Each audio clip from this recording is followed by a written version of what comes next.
लोगों के लिए कार्य कर रहे हैं, मुखिया हैं, तो लोगों के हित में तमाम फैसले, तमाम एक्शंस। लेकिन सबसे दिलचस्प कि मुखिया की एक आइडेंटिटी होती है, वो 10 बात जो है एक लाइन में कह देते हैं और बहुत दमदार तरीके से। सो लेट्स सी क्या होता है। Thank you sir, don't worry, इतना टाइम नहीं लूंगा मैं। Once again welcome all of you. और आज मैं मुखिया नहीं, आज मैं यहाँ पे एंटरप्रेन्योरशिप पे बोलने के लिए खड़ा हुआ हूँ। तो एंटरप्रेन्योरशिप की बात करेंगे हम। सबसे बड़ी चीज़ है कि हमारे पास अभी आज 2 पॉइंट दिए गए हैं मुझे। पहला है गुणवत्तापूर्ण शिक्षा और दूसरा है एंटरप्रेन्योरशिप। तो गुणवत्तापूर्ण शिक्षा से मैं स्टार्ट करूँगा और धीरे धीरे अपनी जर्नी को ले चलेंगे एंटरप्रेन्योरशिप की तरफ। देखिए, यहाँ की शिक्षा पद्धति जो है ना, सरकार अपने हिसाब से बनाती है। हम लोग सोचते हैं कि सरकार ऐसे क्यों कर रही है, लेकिन हम लोग से ज़्यादा दिमागदार लोग सरकार में बैठे होते हैं जो IAS होते हैं और उनको सब पता होता है। मेरे नज़र से अगर आप देखना चाहते हैं तो अभी क्या हो रहा है अपने यहाँ पे जो बच्चे हैं, बच्चे एक बार जरा आप ध्यान देकर के सुनिएगा। आप ही लोग की बात हो रही है। आप 10th करते हैं, 12th करते हैं, ग्रेजुएशन करते हैं, MA करते हैं, उसके बाद बेरोजगार हो जाते हैं। बस यही सिस्टम चलते आ रहा है। रेगुलर शिक्षा में यही प्रॉब्लम है कि आप एक एकेडमिक पार करते करते बेरोजगार हो जाते हैं। अगर आप मेरे पॉइंट ऑफ व्यू से सोचेंगे तो आप एकेडमिक के साथ साथ एक टेक्निकल डिग्री या फिर टेक्निकल कोर्स आप कर लीजिए, ताकि सपोज अगर आप 10th करने के बाद 11th या 12th करते हैं और साथ साथ एक 3 महीने या 6 महीने का कोई भी टेक्निकल कोर्स आप कर लेते हैं, तो होता क्या है कि जब आप ग्रेजुएशन कर रहे होते हैं तब तक आपकी जॉब लग जाती है। और जॉब लगती है तो उस समय 8,000 या 10,000 मिलता है आपको। तो आपको जॉब सर्वाइव करते करते जब ग्रेजुएशन आप पार करते हैं तो वो सैलरी आपकी 20,000 25,000 हो जाती है। लेकिन दिक्कत क्या है, आप रेगुलर डिग्री के चक्कर में पड़े रहते हैं, ग्रेजुएशन कर लेते हैं और उसके बाद अगर आपको 8-10,000 रुपये की जॉब लगती है तो कहते हैं यार ग्रेजुएट इसलिए थोड़ी किया था 8-10,000 का जॉब करूँ मैं। एक लेबर भी आज के डेट में 300 रुपये रोज के हिसाब से 10,000 रुपये कमाता है। फिर आप सोचेंगे लेबर में और आप में डिफरेंस क्या है। तो ये जो डिमेरिट है मुझे लगता है रेगुलर शिक्षा पद्धति में, उसको चेंज करने की जरूरत है। तो अगर आपको इस फॉर्मेट से चलोगे तो मुझे लगता है कि आप लोग समय से पहले जो है वो जॉब भी कर पाएंगे और समय से पहले जो है आपको रोजगार की भी गारंटी मिल जाएगी। एक पॉइंट जो मैं पिछले सेशन में बोल चुका हूँ, convert your passion into profession. दिक्कत यही है कि हम गार्जियन के हिसाब से सोचते हैं, हम आसपास के लोगों के हिसाब से सोचते हैं, हम अपने दोस्त के हिसाब से सोचते हैं कि अगर वो साइंस ले रहा है तो हम भी साइंस ले लें, वो अगर कॉमर्स ले रहा है तो हम भी कॉमर्स ले लें। लेकिन आप ये चीज मान लीजिए, ये दुनिया में हर आदमी बराबर नहीं है। आपके जो फ्रेंड है, आपके जो दोस्त है, वो भी आपके समान नहीं है। हर इंसान में एक अलग क्वालिटी होती है, हर इंसान में एक अलग चीज होती है जो सिर्फ उसी में पाई जाती है। तो जरूरी नहीं है कि आपका दोस्त अगर मैथ में बढ़िया कर रहा है तो आप भी मैथ में बढ़िया करेंगे।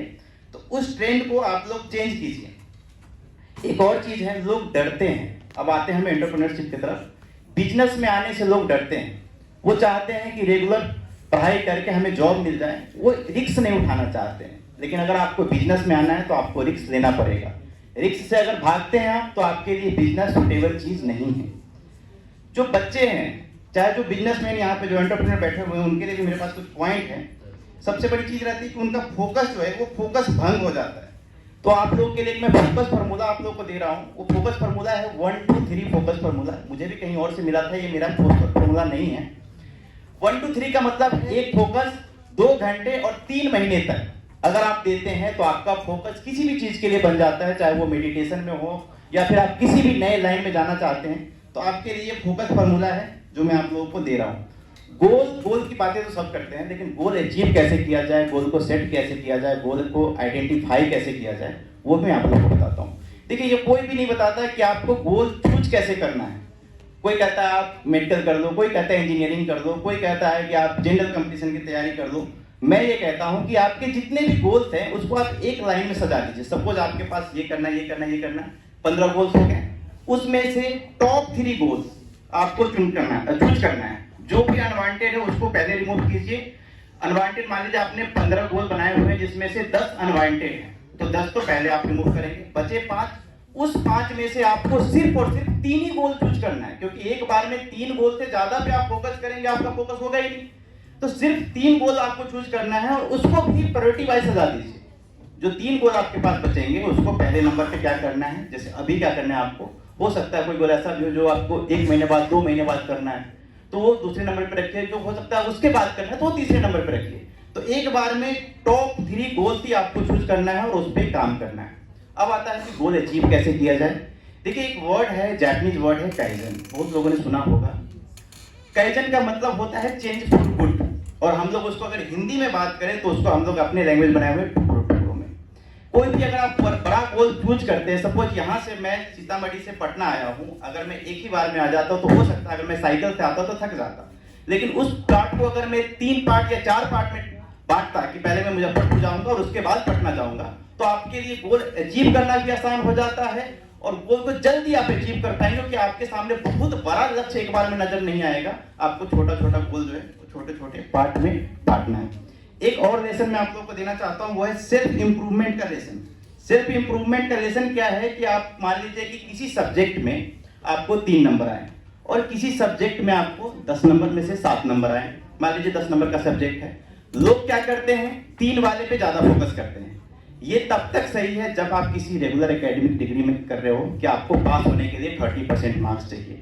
लेकिन अगर आप रियल लाइफ में आ जाते हो, जहां पे आपका कॉर्पोरेट लाइफ शुरू होता है, वहां पे आपको 3 वाले पे फोकस नहीं करना है, आपको 7 वाले पे फोकस करना है। मैं आपको रियल एग्जांपल दे देता हूं। मैं अभी पीछे इलेक्शन लड़ रहा था, एक वार्ड ऐसा था जहां से मुझे बिल्कुल भी वोट आने के चांसेस नहीं थे, जबकि वहां पे वोट की संख्या 1000 थी। मैंने उस वार्ड को बिल्कुल छोड़ दिया।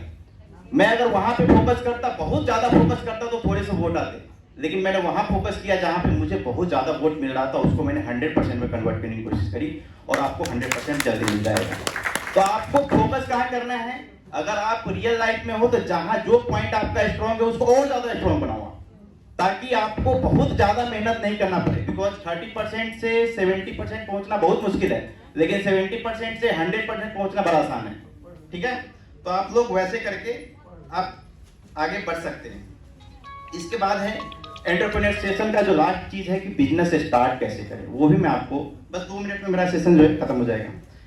बिजनेस स्टार्ट कैसे करें। देखिए, बिजनेस स्टार्ट करने के लिए बहुत ज्यादा चीज आपको नहीं चाहिए। आज के डेट में एक सिंपली एक डोमेन बुक कीजिए, उस पर अपनी वेबसाइट बनाइए, एक MSME सर्टिफिकेट होता है, कोई भी साइबर कैफे वाला आपको 20 रुपए 25 रुपए में रजिस्टर्ड करके आपके आधार कार्ड पैन कार्ड के बिहार पे दे देगा और उसके बिहार पे आपका अकाउंट ओपन हो जाएगा, आपका बिजनेस स्टार्ट हो गया। इतना सिंपल है बिजनेस स्टार्ट करना। लेकिन वही है कि रिस्क जब तक नहीं उठाएंगे तब तक आपके पास कुछ नहीं आने वाला है। तो अगर एंटरप्रेन्योरशिप में आना है, रिस्क उठाना है, तो आइए, आपका स्वागत है। जहाँ पे भी जरूरत पड़ेगी हम आपके साथ खड़े हैं। JMD अजीत मेरा चैनल है, सब कुछ आपको ऑनलाइन मिल जाएगा। धन्यवाद। Thank you very much.